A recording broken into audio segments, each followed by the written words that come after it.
28장 말씀 같이 보시도록 하겠습니다. 신약 성경 사도행전 28장 23절부터 제가 읽어드리도록 하겠습니다. 사도행전 28장 23절입니다.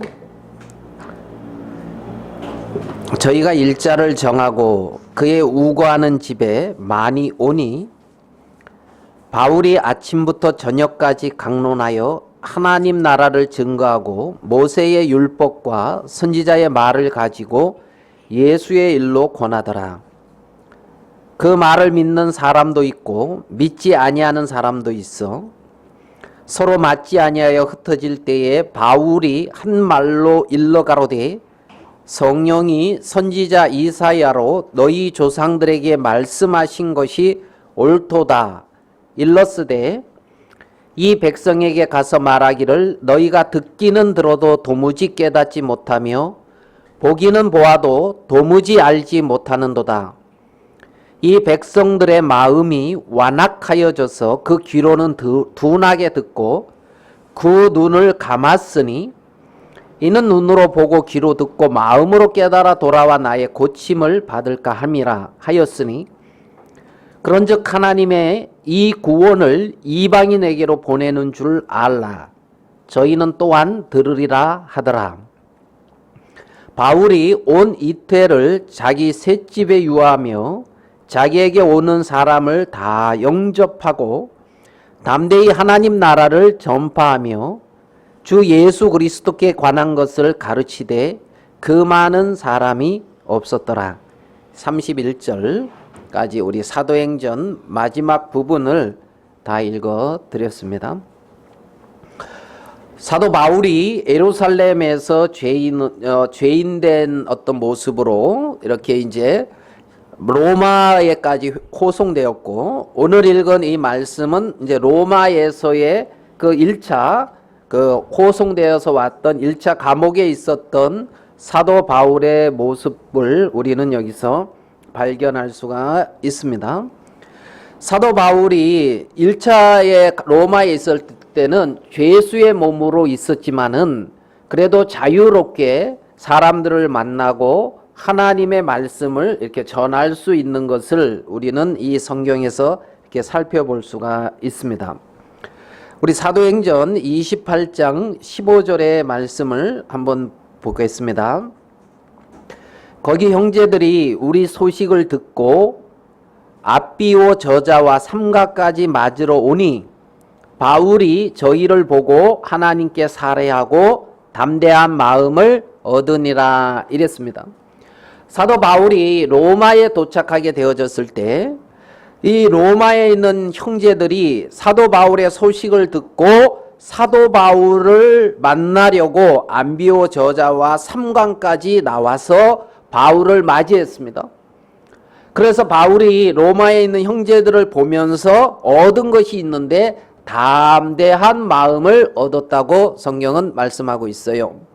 그러니까 바울이 로마에 도착하게 되어졌을 때에 로마의 형제자매들을 만났고 로마 형제자매들을 만나면서 하나님 앞에 담대한 마음을 바울이 얻을 수가 있었고, 바울이 죄수라고 하는 그러한 모습으로 이곳에 있어도 그 자신의 모습과 상관없이 하나님 앞에 얻어진 담대한 마음으로 하나님 앞에 담대히 31절에 담대히 하나님 나라를 전파하며 이렇게 이제 끝나고 있는 걸 볼 수가 있거든요. 담대히 하나님의 나라를 전파하기 전에 이 바울은 하나님 앞에 담대한 마음을 얻었다는 겁니다. 그 담대한 마음을 얻는 데 있어서 이제 하나님은 형제들과 서로 만나게 하고 형제들과 사귐을 갖게 되어지고 어떤 이런 속에서 하나님이 바울에게 담대한 마음을 이렇게 갖게 하고 그 담대한 마음, 자신의 어떤 형편, 위치, 환경, 그 어떤 것과 상관없이 거기서 벗어나서 담대히 하나님의 뜻을 전하는 모습을 우리는 오늘 읽은 성경에서 살펴볼 수가 있습니다.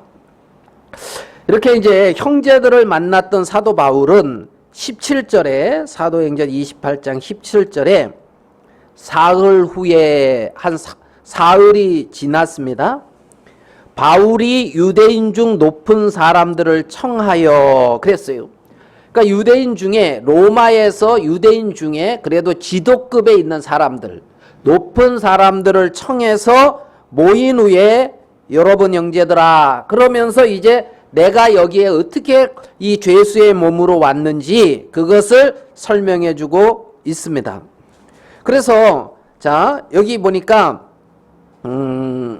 20절에 볼게요. 이러함으로 너희를 보고 함께 이야기하려고 청하였노니 그러니까 그 높은 사람들 그 지도자들과 함께 내가 이야기하려고 같이 이제 말씀을 나누려고 청했다. 쉽게 말하면 그래서 내가 이렇게 죄수의 몸으로 여기에 온 것은 이스라엘의 소망을 인하여 내가 이 쇠사슬에 매인 바 되었다 그랬습니다. 그러니까 이제 바울이 이 쇠사슬에 매인 이것은 어떤 내 어떤 잘못이나 문제가 아니라 이스라엘의 소망을 인하여 내가 쇠사슬에 매인 바 되었다는 겁니다. 그러니까 소망을 위하여 쇠사슬에 매인 자죠.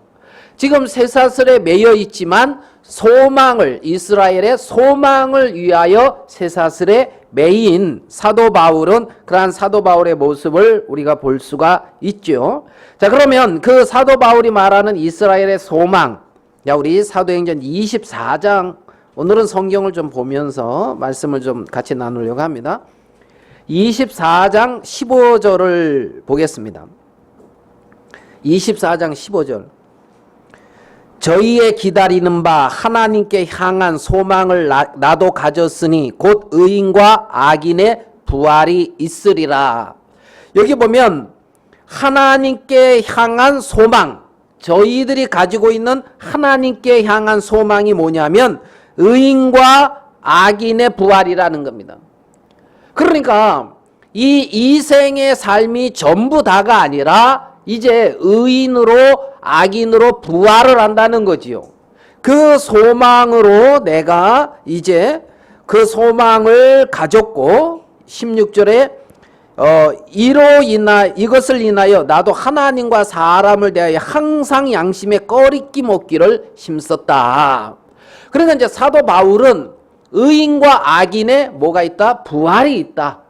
그러니까 그 영원한 소망이 있었기 때문에 이스라엘 백성들도 그러한 어떤 부활에 그러한 소망들을 가지고 있었다는 거죠.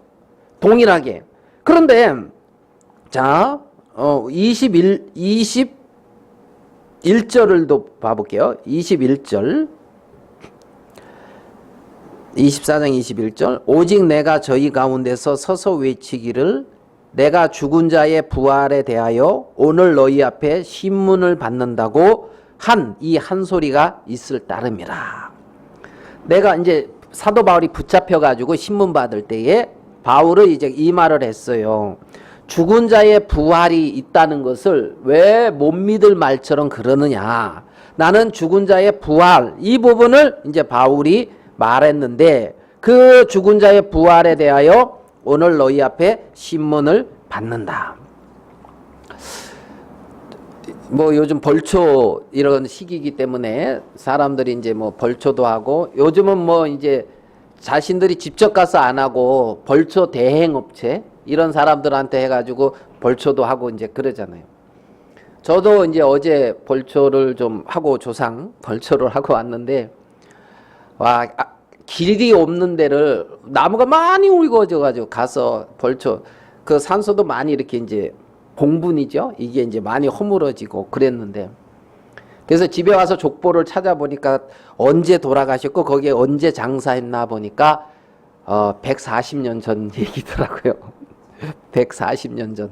그 140년 동안 벌초해온 거예요. 후손들이 이제 그러면 이제 그런데 언젠가는 이제 다시 산다. 다시 이제 부활에 대한 이런 부분들을 이제 사도 바울이 전한 거죠. 부활 십자가.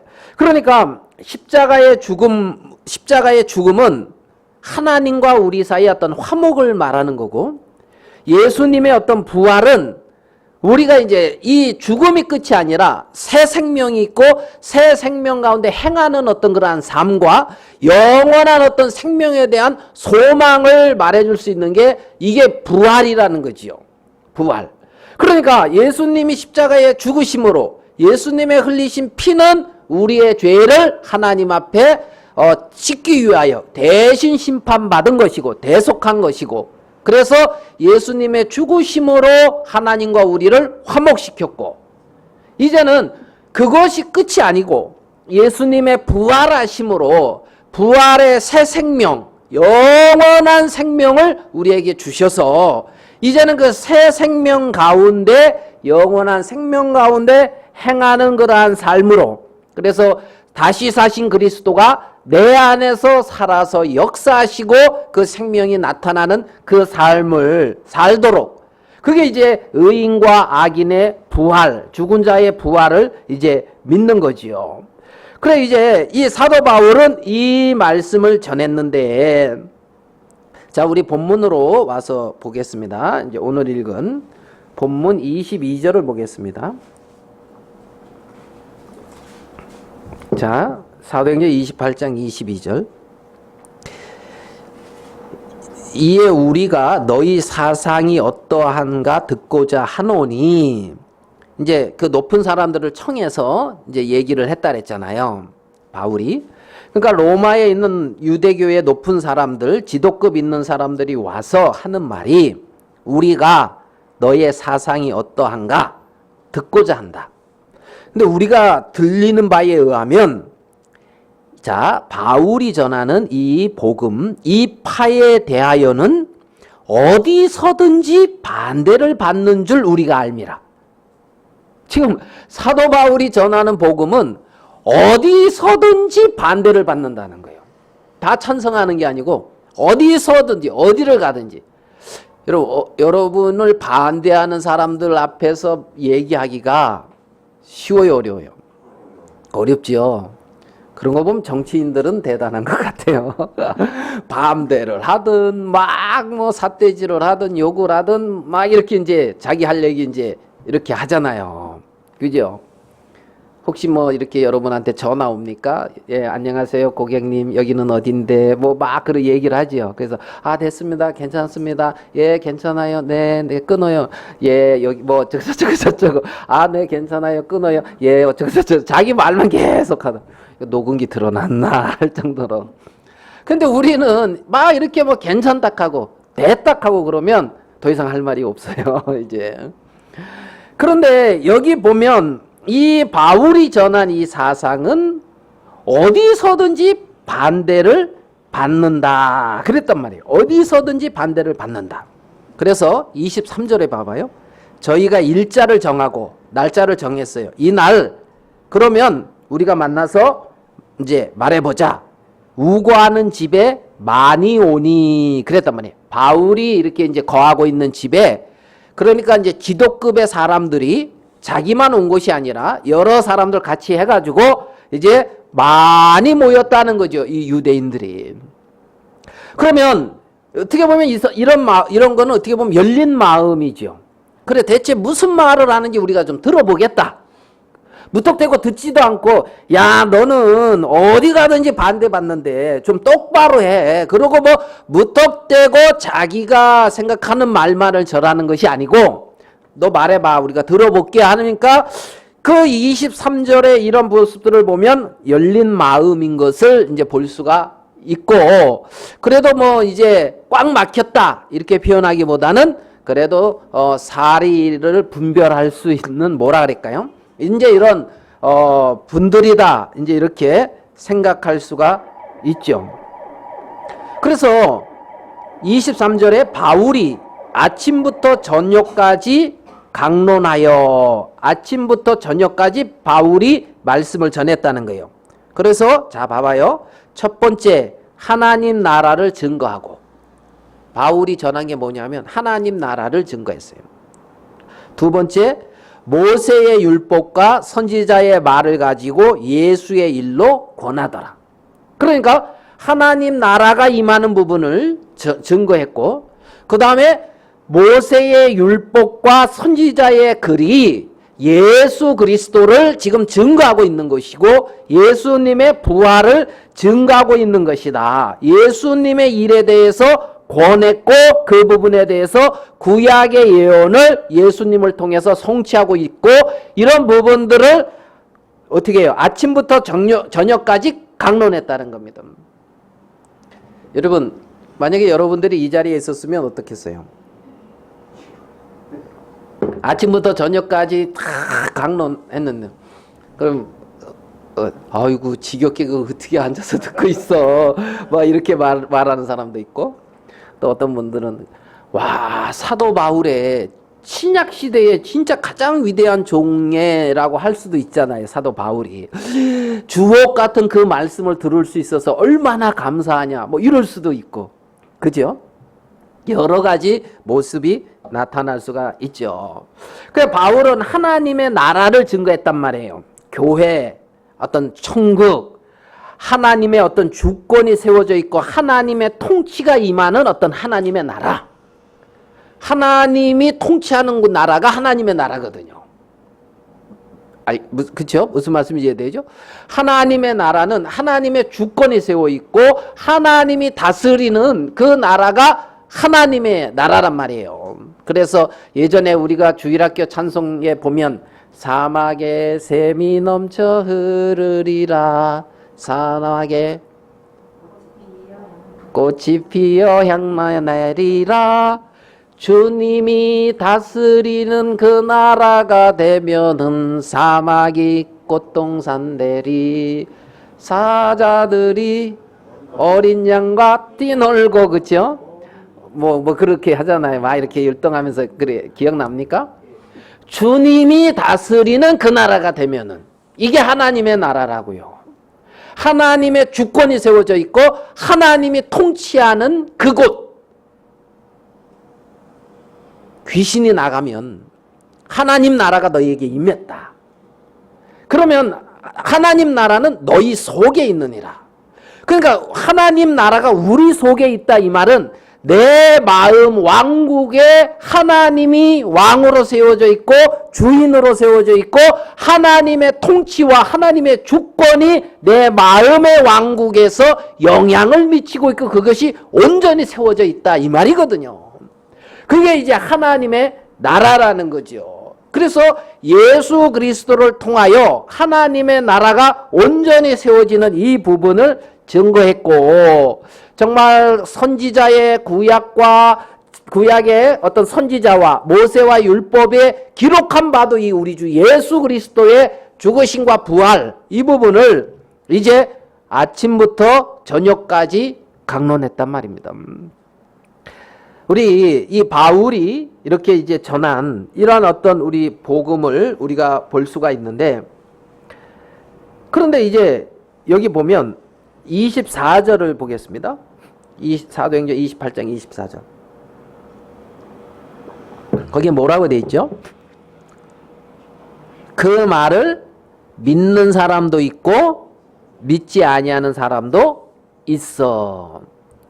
이거는 이제 당연한 현상이죠. 이겠죠. 그죠? 믿는 사람도 있고 믿지 아니하는 사람도 있어 서로 맞지 아니하여. 그 믿는 사람하고 이제 믿지 않는 사람하고 맞지가 않죠. 그죠? 이제 딱 문제가 생기겠죠. 그러면 왜 안 믿느냐는 거예요. 왜 안 받아들이냐는 거예요. 예수님의 어떤 그 부활과 성경이 말하는 이런 부분들을 왜 안 받아들이냐, 사람들이. 첫 번째 안 받아들이는 이유를 따지자면 아마 교리적인 부분으로도 이제 접근할 수가 있어요. 왜냐하면 어떤 사람들은 부활이 없다, 이런 교리를 가지고 있는 사람들도 있거든요. 그러면 부활이 없다는 그 교리를 딱 가지고 있는 사람은 사도 바울이 아무리 부활에 대해서 전해도 그걸 받아들이겠습니까? 그렇잖아요. 그러니까 하나님의 말씀을 못 받아들이는 이유 중에 하나는 잘못된 가르침과 잘못된 교리 속에 있을 때 못 받아들일 수가 있다는 거죠. 못 받아들일 수도. 그러니까 그러면 이런 사람들 이 성경에서 이제 사두개인이라고도 이제 표현돼서 나오는 이 일단의 무리들이 있죠. 그것을 이 시대로 이렇게 받아들이면 있잖아요. 이 시대에도 하나님의 말씀을 믿는 사람도 있고 믿지 않는 사람들도 있는데 그들 나름대로 가지고 있는 교리와 같은 어떤 종교적인 그런 것이 있고 그들 나름대로 가지고 있는 사고의 틀이 있기 때문에 하나님의 이 진리의 말씀을 못 받아들이고 있는 거죠. 그러면 자신들이 가지고 있는 그 사고의 틀에서 이 말씀이 안 맞기 때문에 못 받아들여지고 있고 자기들은 자기 틀 안에서는 자기들이 옳기 때문에 자기들의 잘못된 것을 깨달을 수가 없을 뿐만 아니라 그렇기 때문에 깨닫지 못하고 도리어 반대하고 핍박을 하게 되죠. 반대하고. 사실 우리가 아까 찬송하는데 하나님의 진리 등대 이 찬송했잖아요. 그 찬송 이렇게 들어보면 진짜 이 진리의 빛 이걸 전해서 많은 사람들이 멸망을 당하지 않게 해야 될 텐데 하는 이러한 마음이 들죠. 그런 마음이 들잖아요. 그런데 오늘 읽은 말씀처럼 이 파에 대하여는 어디서든지 반대가 있다는 거예요. 이 파에 대해서는 어디서든지. 그러면 이 복음이 나에게까지 전해 올 때까지 있잖아요. 많은 반대가 있었기 때문에 환난이나 핍박을 넘어서 나한테까지 왔다는 거죠. 그렇잖아요. 예? 그러니까 이 초창기 이때 바울도 지금 감옥에 죄수의 몸으로 잡혀 있는 것이고 요 시기가 조금 지나서 한 10년이 안 돼서는 있잖아요. 엄청난 핍박이 시작됐잖아요. 예? 로마에 그 화재가 일어났는데 네로 황제 시대 때 그 화재를 원인을 그리스도인들에게 돌리고 있잖아요. 그리스도인들을 많이 핍박했단 말이에요. 그래서 그렇게 시작된 핍박이 AD 313년에 콘스탄 황제께서 그 밀라노 칙령으로 공인을 할 때까지, 예? 이 기독교 공인을 할 때까지 300년이라는 세월 동안에 크고 작은 핍박들이 굉장히 많았잖아요. 맞죠? 자, 그래요. 자, 공인이 됐습니다. 공인이 되고 나서는 핍박이 없었나요? 아니에요. 정치 권력과 같이 손을 잡은, 알겠습니까? 세속적인 어떤 종교의 어떤 힘을 통해서 있잖아요. 이렇게 이제 진리의 빛을 전하는 사람들을 이런저런 모양으로도 많이 핍박을 했다는 거죠. 그러니까 그 당시에 사람들은 자기의 어떤 집 있잖아요. 그거 토전 이런 것도 다 빼앗기고 유리하고 방황하고 지금 목숨이 그렇잖아요. 그 재침례파라고 있잖아요. 그 무리들이 있었어요. 이들은 옛날에 저 삼각지에서 성경 공부하신 분들은 좀 알지요. 삼각지에서 성경 공부했는가? 이제 이런 표정으로 그 어떻게 뭐 여러 분들 모여서 이제 그 순례하는 교회 아마 그거 가지고 성경 공부를 한 것 같더라고요. 저는 그때 대전에 있었기 때문에 참석을 못했는데 그것도 참석했었으면 참 좋았겠었다 이런 생각이 좀 들어요. 거기도 이제 재침례파 나오거든요. 이들은 누구냐면 그 당시에 이제 천주교 캐톨릭이라고 하는 여기서는 유아 세례를 인정했거든요. 그래서 유아 세례를 받음으로 그러니까 공식적인 교회의 성례 의식을 거침으로 하나님의 은총과 자비가 시작되어지는 것처럼 믿고 있었단 말이에요. 근데 이제 이 재침례교 사람들은 유아 세례를 인정 안 했어요. 유아 세례를 인정 안 하고 분명하게 예수 그리스도의 보혈로 거듭나고 확실한 믿음의 확신이 있는 사람들에게 이제 침례를 줬단 말이에요. 그러니까 기존에 이제 그 캐톨릭에서 여기를 인정했겠어요, 안 했겠어요? 안 했겠죠. 캐톨릭만 인정 안 한 것이 아니라 그 당시에는 그 종교 개혁을 했던 신교라고 하죠, 기독교. 여기서도 이 안 맞는 것으로 인하여 핍박을 한 부분이 있어요. 이제 여기서도. 그러니까 이제 이거는 개인적인 저의 분별입니다. 저의 분별로 봤을 때 이 재침례 교도들은 거듭난 것은 확실한 것 같은데 많은 핍박을 받았단 말이에요. 많은 핍박을. 그래가지고 어떤 그림까지 있느냐 하면 있잖아요. 이 재침례 교도가 막 도망을 가는 거예요. 교도가. 예? 이제 잡히면은 이제 뭐 그 당시 이단 뭐 저 잘못된 믿음 가지면 다 화형 죽임을 당하니까 도망을 가는데 강이 얼음이 얼려 있는데 그 강을 건너서 도망을 가요. 근데 이 재침례 교도는 하나님의 은혜로 이렇게 표현하면은 뭐 안 맞지만은 그냥 그렇게 합시다. 이 얼음을 건너가요. 근데 뒤에 이제 이 쫓아가는 사람이 있을 거 아니에요. 이 사람이 쫓아가다가 깨져서 빠져요. 얼음에.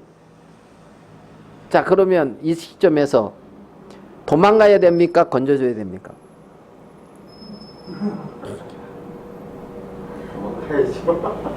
도망가야죠.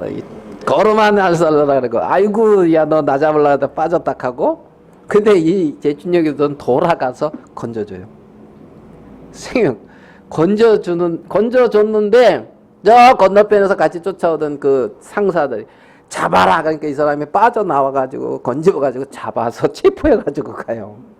그래서 죽었다니까. 이렇게 이제, 복음 앞에 자기의 생명을 드렸단 말이에요. 드렸어요. 이들이 소망이 뭐예요? 이스라엘의 소망. 죽은 자의 부활이 있다. 부활. 이거는 잠시 잠깐이다는 거지. 잠시. 자, 그러면 이 판은 어디서든지 반대를 받는데 그러한 많은 반대와 핍박과 환난을 거쳐서 나에게까지도 와가지고 그러한 어떤 놀라운 이 믿음의 계보에 같이 이렇게 오르게 되어졌다는 거죠.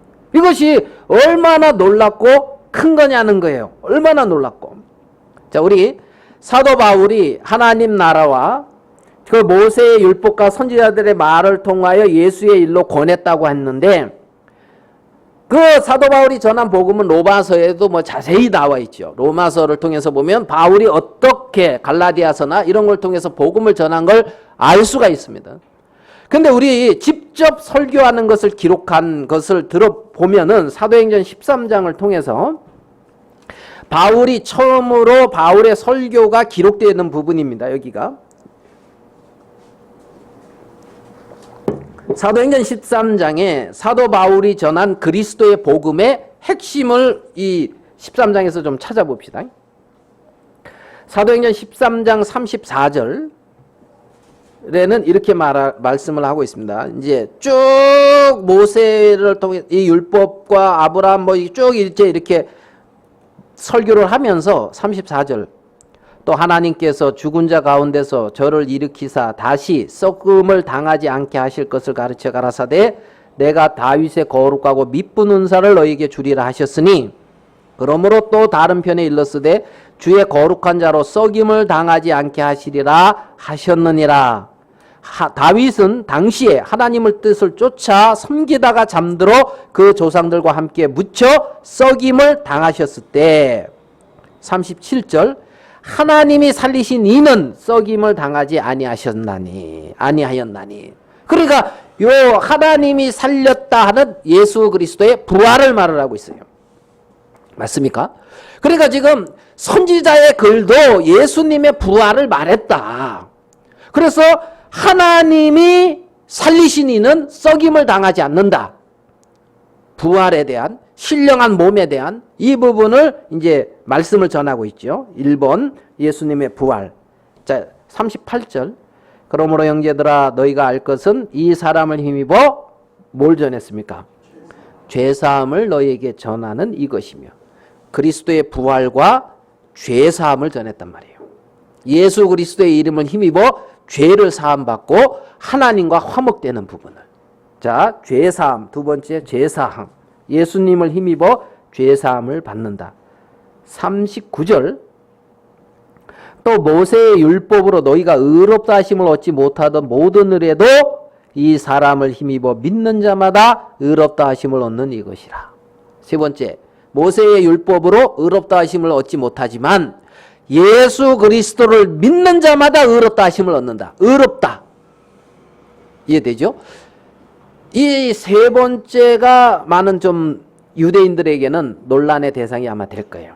자, 이 부분을 이렇게 전한 것을 볼 수가 있단 말이에요. 바울이 전한 이 복음의 핵심적인 부분들은 말입니다. 28장 말씀 같이 보시도록 하겠습니다. 신약 성경 사도행전 28장 23절부터 제가 읽어드리도록 하겠습니다. 사도행전 28장 23절입니다. 저희가 일자를 정하고 그의 우거하는 집에 많이 오니 바울이 아침부터 저녁까지 강론하여 하나님 나라를 증거하고 모세의 율법과 선지자의 말을 가지고 예수의 일로 권하더라. 그 말을 믿는 사람도 있고 믿지 아니하는 사람도 있어 서로 맞지 아니하여 흩어질 때에 바울이 한 말로 일러 가로되 성령이 선지자 이사야로 너희 조상들에게 말씀하신 것이 옳도다 일렀으되 이 백성에게 가서 말하기를 너희가 듣기는 들어도 도무지 깨닫지 못하며 보기는 보아도 도무지 알지 못하는도다. 이 백성들의 마음이 완악하여져서 그 귀로는 둔하게 듣고 그 눈을 감았으니 이는 눈으로 보고 귀로 듣고 마음으로 깨달아 돌아와 나의 고침을 받을까 함이라 하였으니 그런즉 하나님의 이 구원을 이방인에게로 보내는 줄 알라. 저희는 또한 들으리라 하더라. 바울이 온 이태를 자기 셋집에 유하며 자기에게 오는 사람을 다 영접하고 담대히 하나님 나라를 전파하며 주 예수 그리스도께 관한 것을 가르치되 그 많은 사람이 없었더라. 31절까지 우리 사도행전 마지막 부분을 다 읽어 드렸습니다. 사도 바울이 예루살렘에서 죄인된 어떤 모습으로 이렇게 이제 로마에까지 호송되었고, 오늘 읽은 이 말씀은 이제 로마에서의 그 1차 호송되어서 왔던 1차 감옥에 있었던 사도 바울의 모습을 우리는 여기서 발견할 수가 있습니다. 사도 바울이 1차에 로마에 있을 때는 죄수의 몸으로 있었지만은 그래도 자유롭게 사람들을 만나고 하나님의 말씀을 이렇게 전할 수 있는 것을 우리는 이 성경에서 이렇게 살펴볼 수가 있습니다. 우리 사도행전 28장 15절의 말씀을 한번 보겠습니다. 거기 형제들이 우리 소식을 듣고 앞비오 저자와 삼가까지 맞으러 오니 바울이 저희를 보고 하나님께 살해하고 담대한 마음을 얻으니라 이랬습니다. 사도 바울이 로마에 도착하게 되어졌을 때 이 로마에 있는 형제들이 사도 바울의 소식을 듣고 사도 바울을 만나려고 안비오 저자와 삼관까지 나와서 바울을 맞이했습니다. 그래서 바울이 로마에 있는 형제들을 보면서 얻은 것이 있는데 담대한 마음을 얻었다고 성경은 말씀하고 있어요. 그러니까 바울이 로마에 도착하게 되어졌을 때에 로마의 형제자매들을 만났고 로마 형제자매들을 만나면서 하나님 앞에 담대한 마음을 바울이 얻을 수가 있었고, 바울이 죄수라고 하는 그러한 모습으로 이곳에 있어도 그 자신의 모습과 상관없이 하나님 앞에 얻어진 담대한 마음으로 하나님 앞에 담대히 31절에 담대히 하나님 나라를 전파하며 이렇게 이제 끝나고 있는 걸 볼 수가 있거든요. 담대히 하나님의 나라를 전파하기 전에 이 바울은 하나님 앞에 담대한 마음을 얻었다는 겁니다. 그 담대한 마음을 얻는 데 있어서 이제 하나님은 형제들과 서로 만나게 하고 형제들과 사귐을 갖게 되어지고 어떤 이런 속에서 하나님이 바울에게 담대한 마음을 이렇게 갖게 하고 그 담대한 마음, 자신의 어떤 형편, 위치, 환경, 그 어떤 것과 상관없이 거기서 벗어나서 담대히 하나님의 뜻을 전하는 모습을 우리는 오늘 읽은 성경에서 살펴볼 수가 있습니다.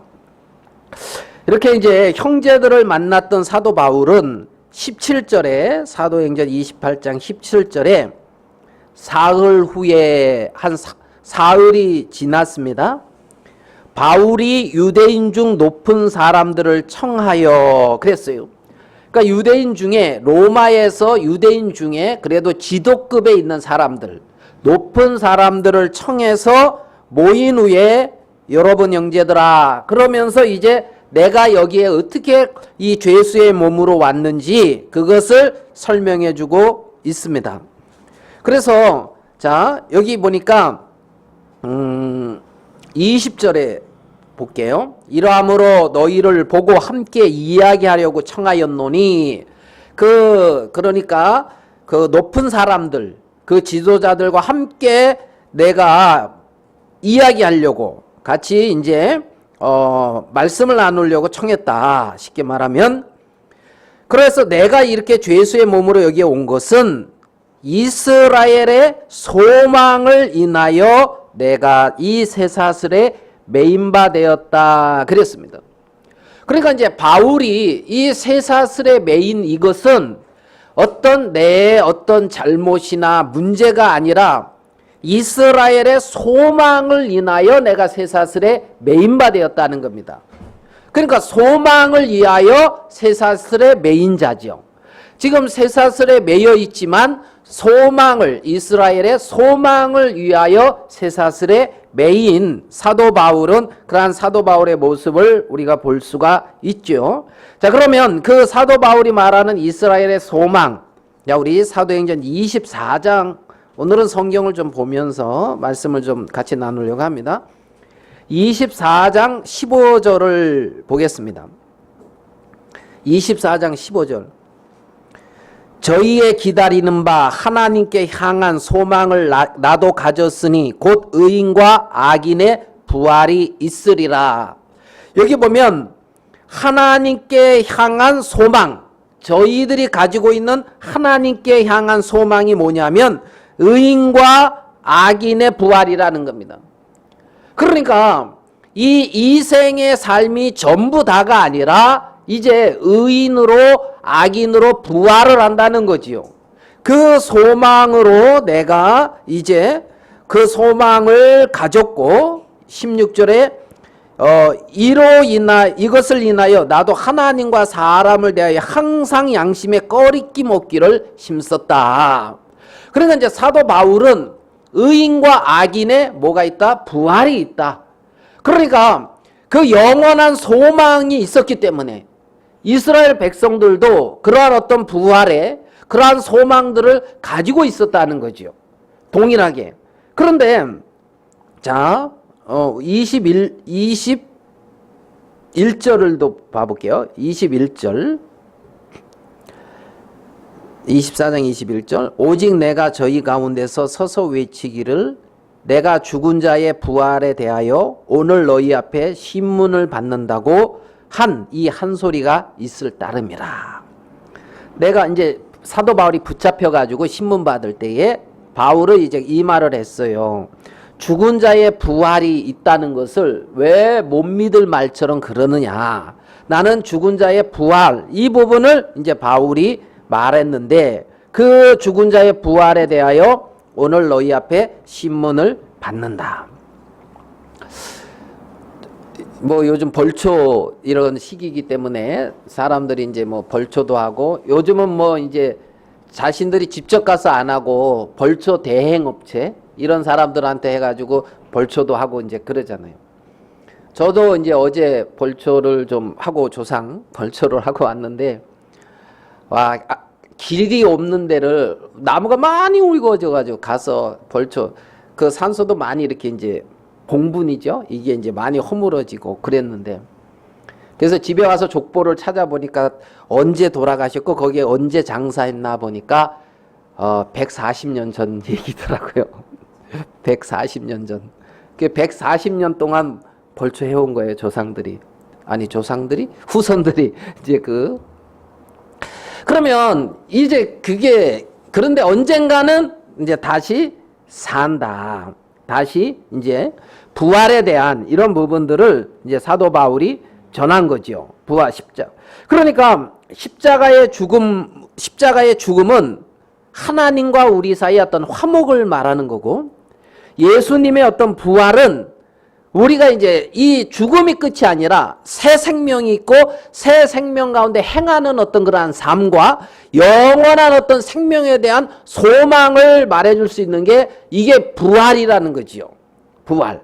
그러니까 예수님이 십자가에 죽으심으로 예수님의 흘리신 피는 우리의 죄를 하나님 앞에 씻기 위하여 대신 심판받은 것이고 대속한 것이고, 그래서 예수님의 죽으심으로 하나님과 우리를 화목시켰고, 이제는 그것이 끝이 아니고 예수님의 부활하심으로 부활의 새 생명, 영원한 생명을 우리에게 주셔서 이제는 그 새 생명 가운데, 영원한 생명 가운데 행하는 그러한 삶으로, 그래서 다시 사신 그리스도가 내 안에서 살아서 역사하시고 그 생명이 나타나는 그 삶을 살도록, 그게 이제 의인과 악인의 부활, 죽은 자의 부활을 이제 믿는 거지요. 그래 이제 이 사도 바울은 이 말씀을 전했는데, 자, 우리 본문으로 와서 보겠습니다. 이제 오늘 읽은 본문 22절을 보겠습니다. 자, 사도행전 28장 22절. 이에 우리가 너희 사상이 어떠한가 듣고자 하노니, 이제 그 높은 사람들을 청해서 이제 얘기를 했다 그랬잖아요, 바울이. 그러니까 로마에 있는 유대교의 높은 사람들, 지도급 있는 사람들이 와서 하는 말이, 우리가 너의 사상이 어떠한가 듣고자 한다. 근데 우리가 들리는 바에 의하면, 자, 바울이 전하는 이 복음, 이 파에 대하여는 어디서든지 반대를 받는 줄 우리가 알미라. 지금 사도 바울이 전하는 복음은 어디서든지 반대를 받는다는 거예요. 다 찬성하는 게 아니고 어디서든지, 어디를 가든지. 여러분을 반대하는 사람들 앞에서 얘기하기가 쉬워요, 어려워요? 어렵지요. 그런 거 보면 정치인들은 대단한 것 같아요. 반대를 하든 막 뭐 삿대질을 하든 욕을 하든 막 이렇게 이제 자기 할 얘기 이제 이렇게 하잖아요. 그죠? 혹시 뭐 이렇게 여러분한테 전화 옵니까? 예, 안녕하세요, 고객님. 여기는 어딘데? 뭐 막 그런 얘기를 하지요. 그래서 아, 됐습니다. 괜찮습니다. 예, 괜찮아요. 네, 네, 끊어요. 예, 여기 뭐 저거. 아, 네, 괜찮아요. 끊어요. 예, 저거. 자기 말만 계속 하다. 녹음기 드러났나 할 정도로. 근데 우리는 막 이렇게 뭐 괜찮다 하고 됐다 하고 그러면 더 이상 할 말이 없어요, 이제.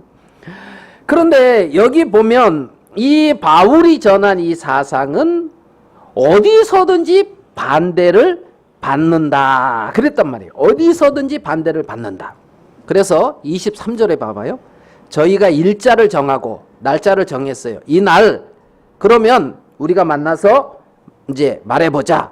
우거하는 집에 많이 오니 그랬단 말이에요. 바울이 이렇게 이제 거하고 있는 집에, 그러니까 이제 지도급의 사람들이 자기만 온 것이 아니라 여러 사람들 같이 해가지고 이제 많이 모였다는 거죠, 이 유대인들이. 그러면 어떻게 보면 이런 거는 어떻게 보면 열린 마음이죠. 그래, 대체 무슨 말을 하는지 우리가 좀 들어보겠다. 무턱대고 듣지도 않고, 야, 너는 어디 가든지 반대받는데 좀 똑바로 해. 그러고 뭐 무턱대고 자기가 생각하는 말만을 절하는 것이 아니고, 너 말해봐, 우리가 들어볼게 하니까 그 23절에 이런 모습들을 보면 열린 마음인 것을 이제 볼 수가 있고, 그래도 뭐 이제 꽉 막혔다 이렇게 표현하기보다는 그래도 사리를 분별할 수 있는 뭐라 그럴까요? 이제 이런 분들이다. 이제 이렇게 생각할 수가 있죠. 그래서 23절에 바울이 아침부터 저녁까지 강론하여, 아침부터 저녁까지 바울이 말씀을 전했다는 거예요. 그래서 자 봐봐요. 첫 번째, 하나님 나라를 증거하고, 바울이 전한 게 뭐냐면 하나님 나라를 증거했어요. 두 번째, 모세의 율법과 선지자의 말을 가지고 예수의 일로 권하더라. 그러니까 하나님 나라가 임하는 부분을 증거했고, 그 다음에 모세의 율법과 선지자의 글이 예수 그리스도를 지금 증거하고 있는 것이고, 예수님의 부활을 증거하고 있는 것이다. 예수님의 일에 대해서 권했고, 그 부분에 대해서 구약의 예언을 예수님을 통해서 성취하고 있고, 이런 부분들을 어떻게 해요? 아침부터 저녁까지 강론했다는 겁니다.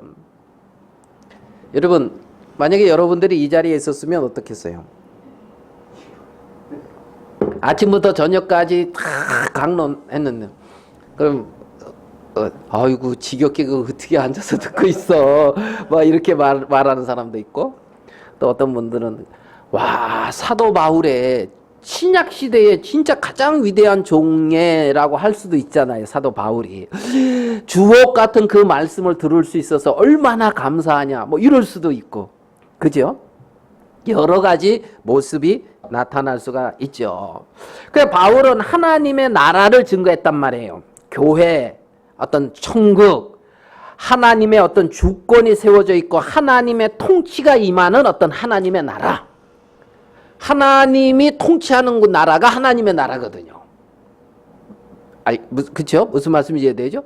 하나님의 나라는 하나님의 주권이 세워 있고 하나님이 다스리는 그 나라가 하나님의 나라란 말이에요. 그래서 예전에 우리가 주일학교 찬송에 보면 사막에 샘이 넘쳐 흐르리라, 사막에 꽃이 피어 향나리라, 주님이 다스리는 그 나라가 되면은 사막이 꽃동산 되리, 사자들이 어린 양과 뛰놀고, 그쵸? 뭐 그렇게 하잖아요. 막 이렇게 율동하면서. 그래, 기억납니까? 주님이 다스리는 그 나라가 되면은 이게 하나님의 나라라고요. 하나님의 주권이 세워져 있고 하나님이 통치하는 그곳, 귀신이 나가면 하나님 나라가 너희에게 임했다. 그러면 하나님 나라는 너희 속에 있느니라. 그러니까 하나님 나라가 우리 속에 있다, 이 말은 내 마음 왕국에 하나님이 왕으로 세워져 있고 주인으로 세워져 있고 하나님의 통치와 하나님의 주권이 내 마음의 왕국에서 영향을 미치고 있고 그것이 온전히 세워져 있다, 이 말이거든요. 그게 이제 하나님의 나라라는 거죠. 그래서 예수 그리스도를 통하여 하나님의 나라가 온전히 세워지는 이 부분을 증거했고, 정말 선지자의 구약의 어떤 선지자와 모세와 율법에 기록한 바도 이 우리 주 예수 그리스도의 죽으심과 부활, 이 부분을 이제 아침부터 저녁까지 강론했단 말입니다. 우리 이 바울이 이렇게 이제 전한 이러한 어떤 우리 복음을 우리가 볼 수가 있는데, 그런데 이제 여기 보면 24절을 보겠습니다. 사도행전 28장 24절. 거기에 뭐라고 돼 있죠? 그 말을 믿는 사람도 있고 믿지 아니하는 사람도 있어. 이거는 이제 당연한 현상이죠. 이겠죠. 그죠? 믿는 사람도 있고 믿지 아니하는 사람도 있어. 서로 맞지 아니하여. 그 믿는 사람하고 이제 믿지 않는 사람하고 맞지가 않죠. 그죠? 이제 딱 문제가 생기겠죠. 그러면 왜 안 믿느냐는 거예요.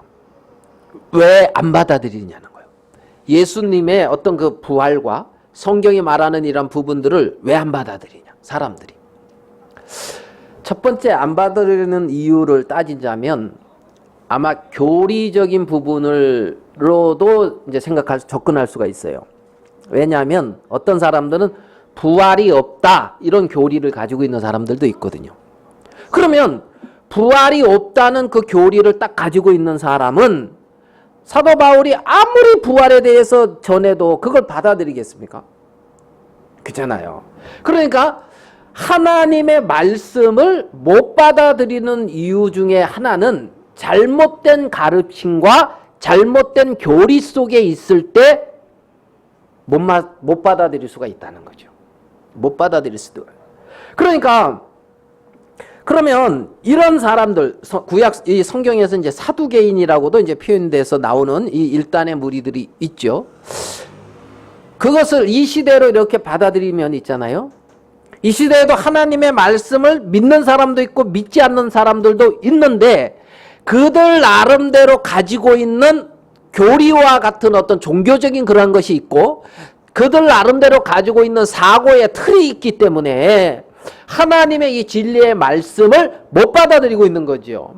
그러면 자신들이 가지고 있는 그 사고의 틀에서 이 말씀이 안 맞기 때문에 못 받아들여지고 있고 자기들은 자기 틀 안에서는 자기들이 옳기 때문에 자기들의 잘못된 것을 깨달을 수가 없을 뿐만 아니라 그렇기 때문에 깨닫지 못하고 도리어 반대하고 핍박을 하게 되죠.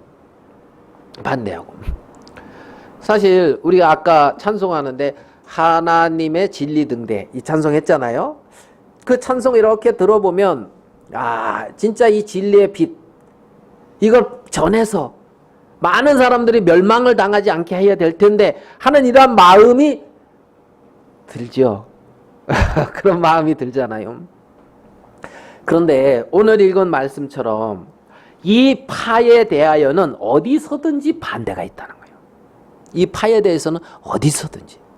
그러면 이 복음이 나에게까지 전해 올 때까지 있잖아요. 많은 반대가 있었기 때문에 환난이나 핍박을 넘어서 나한테까지 왔다는 거죠. 그렇잖아요. 예? 그러니까 이 초창기 이때 바울도 지금 감옥에 죄수의 몸으로 잡혀 있는 것이고 요 시기가 조금 지나서 한 10년이 안 돼서는 있잖아요. 엄청난 핍박이 시작됐잖아요. 예? 로마에 그 화재가 일어났는데 네로 황제 시대 때 그 화재를 원인을 그리스도인들에게 돌리고 있잖아요. 그리스도인들을 많이 핍박했단 말이에요. 그래서 그렇게 시작된 핍박이 AD 313년에 콘스탄 황제께서 그 밀라노 칙령으로 공인을 할 때까지, 예? 이 기독교 공인을 할 때까지 300년이라는 세월 동안에 크고 작은 핍박들이 굉장히 많았잖아요. 맞죠? 자, 그래요. 자, 공인이 됐습니다. 공인이 되고 나서는 핍박이 없었나요? 아니에요. 정치 권력과 같이 손을 잡은, 알겠습니까? 세속적인 어떤 종교의 어떤 힘을 통해서 있잖아요. 이렇게 이제 진리의 빛을 전하는 사람들을 이런저런 모양으로도 많이 핍박을 했다는 거죠. 그러니까 그 당시에 사람들은 자기의 어떤 집 있잖아요. 그거 토전 이런 것도 다 빼앗기고 유리하고 방황하고 지금 목숨이 그렇잖아요. 그 재침례파라고 있잖아요. 그 무리들이 있었어요. 이들은 옛날에 저 삼각지에서 성경 공부하신 분들은 좀 알지요. 삼각지에서 성경 공부했는가? 이제 이런 표정으로 그 어떻게 뭐 여러 분들 모여서 이제 그 순례하는 교회 아마 그거 가지고 성경 공부를 한 것 같더라고요. 저는 그때 대전에 있었기 때문에 참석을 못했는데 그것도 참석했었으면 참 좋았겠었다 이런 생각이 좀 들어요. 거기도 이제 재침례파 나오거든요. 이들은 누구냐면 그 당시에 이제 천주교 캐톨릭이라고 하는 여기서는 유아 세례를 인정했거든요. 그래서 유아 세례를 받음으로 그러니까 공식적인 교회의 성례 의식을 거침으로 하나님의 은총과 자비가 시작되어지는 것처럼 믿고 있었단 말이에요. 근데 이제 이 제친내교 사람들은 유아 세례를 인정 안 했어요. 유아 세례를 인정 안 하고 분명하게 예수 그리스도의 보혈로 거듭나고 확실한 믿음의 확신이 있는 사람들에게 이제 침례를 줬단 말이에요. 그러니까 기존에 이제 그 캐톨릭에서 여기를 인정했겠어요, 안 했겠어요? 안 했겠죠. 캐톨릭만 인정 안 한 것이 아니라 그 당시에는 그 종교 개혁을 했던 신교라고 하죠, 기독교. 여기서도 이 안 맞는 것으로 인하여 핍박을 한 부분이 있어요. 이제 여기서도. 그러니까 이제 이거는 개인적인 저의 분별입니다. 저의 분별로 봤을 때 이 재침례 교도들은 거듭난 것은 확실한 것 같은데 많은 핍박을 받았단 말이에요. 많은 핍박을. 그래가지고 어떤 그림까지 있느냐 하면 있잖아요. 이 재침례 교가 막 도망을 가는 거예요. 교도가. 예? 이제 잡히면은 이제 뭐 그 당시 이단 뭐 저 잘못된 믿음 가지면 다 화형 죽임을 당하니까 도망을 가는데 강이 얼음이 얼려 있는데 그 강을 건너서 도망을 가요. 근데 이 재침례교는 하나님의 은혜로 이렇게 표현하면은 뭐 안 맞지만은 그냥 그렇게 합시다. 이 얼음을 건너가요. 근데 뒤에 이제 이 쫓아가는 사람이 있을 거 아니에요. 이 사람이 쫓아가다가 깨져서 빠져요. 얼음에. 자, 그러면 이 시점에서 도망가야 됩니까? 건져줘야 됩니까?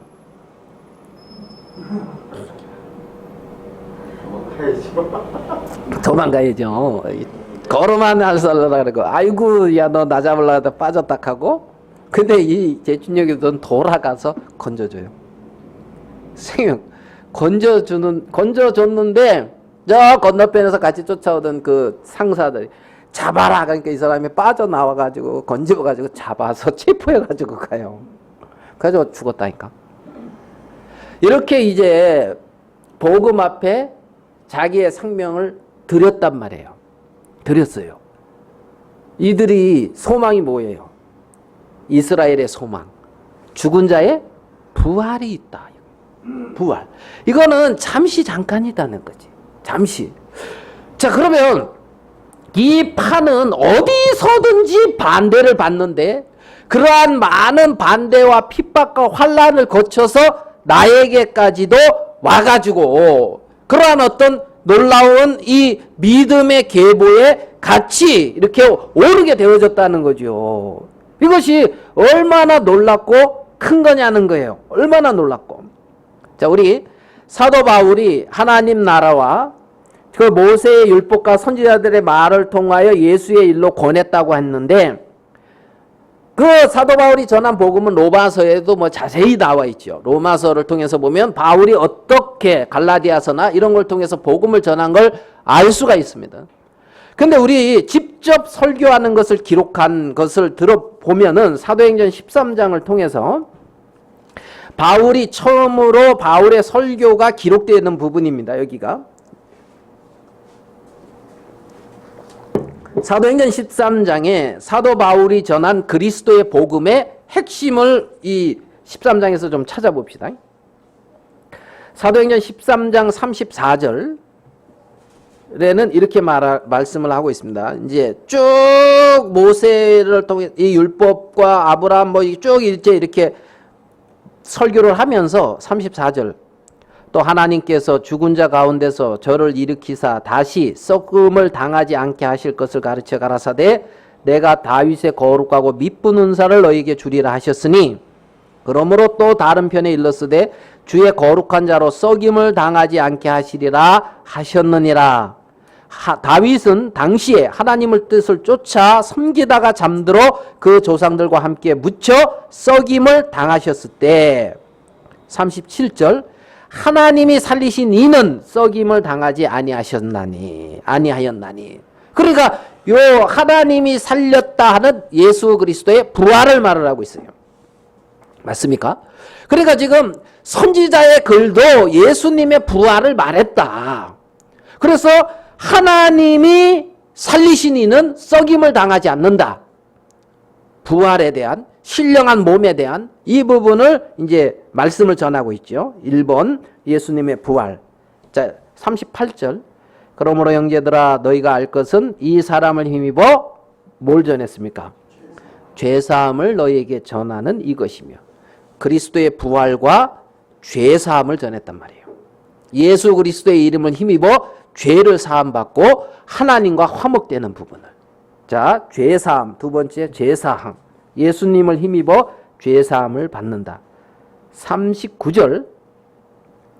또 모세의 율법으로 너희가 의롭다 하심을 얻지 못하던 모든 일에도 이 사람을 힘입어 믿는 자마다 의롭다 하심을 얻는 이것이라. 세 번째, 모세의 율법으로 의롭다 하심을 얻지 못하지만 예수 그리스도를 믿는 자마다 의롭다 하심을 얻는다. 의롭다. 이해되죠? 이 세 번째가 많은 좀 유대인들에게는 논란의 대상이 아마 될 거예요. 자, 이 부분을 이렇게 전한 것을 볼 수가 있단 말이에요. 바울이 전한 이 복음의 핵심적인 부분들은 말입니다.